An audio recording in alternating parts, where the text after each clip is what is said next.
The former Meadows Golf Course sprawls across 181 acres of mostly empty land just north of Winnipeg.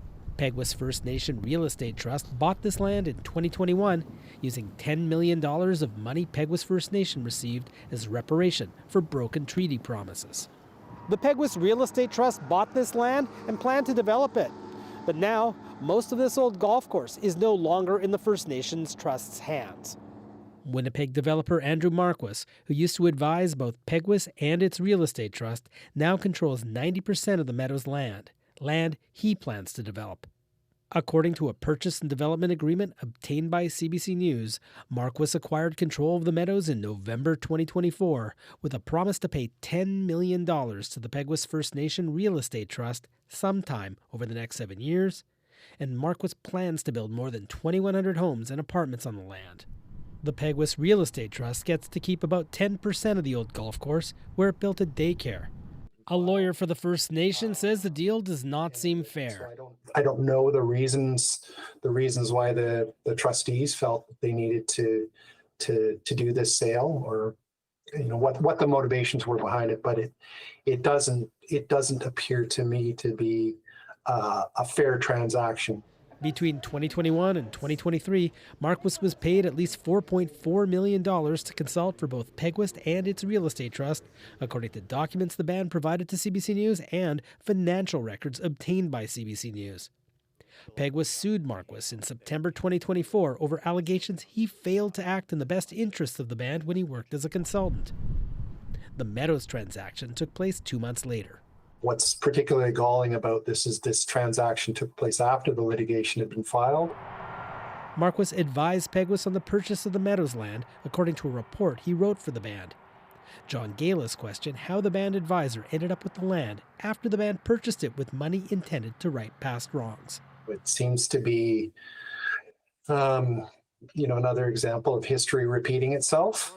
Marquis's lawyer, Kevin Toyne, rejected the idea there's anything unusual about the Meadows sale. In a statement, Toyne said the structure of the transaction and the transaction documents are consistent with commercial real estate transactions in Manitoba. Andrew's company has assumed all debt as well as all development risk. That debt included $5.6 million the Peguis First Nation Real Estate Trust owed to a numbered company controlled by Maureen Diamond. She's Andrew Marquis's wife. According to court documents, Diamond started this company to lend money to the trust. She said she had no previous experience providing private loans. Diamond declined further comment. According to the Meadows sale agreement, the trust defaulted on its loan to Diamond's company in November 2024. Greg Stevenson, the former chair of Peguis Real Estate Trust, said he could not find any other lender to take over the loan. Stevenson said that left the trust in danger of losing the Meadows land. If everything fell apart, everybody loses, especially Peguis, because Peguis uses their $10 million of their TLE money. Stevenson said Peguis Chief Stan Bird prevented the trust from developing the old golf course or selling it to Swan Lake First Nation. Bird, meanwhile, accused Stevenson of trying to shift the blame back onto Peguis's chief and counsel. Peguis's lawyer John Galis questioned why the trust borrowed money from the developer's wife's company in the first place.